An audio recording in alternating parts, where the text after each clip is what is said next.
ఆ కవి పేరు ఐజక్ బెన్ నెహోరిక్. ఆయన ఒక పుస్తకం రాశాడు, గాడ్స్ లవ్ అనేటువంటి పుస్తకాన్ని రాయటం.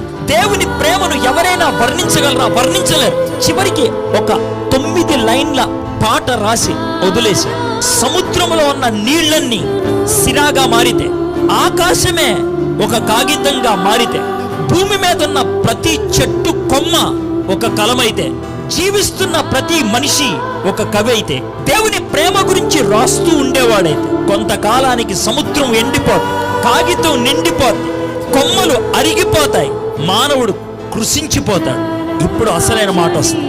ఇదంతా అయ్యేటప్పటికీ దేవుని ప్రేమ యొక్క పరిచయం ఇంకా పూర్తి కాలేదన్నాడు. పరిచయం, అది దేవుని యొక్క ప్రేమ.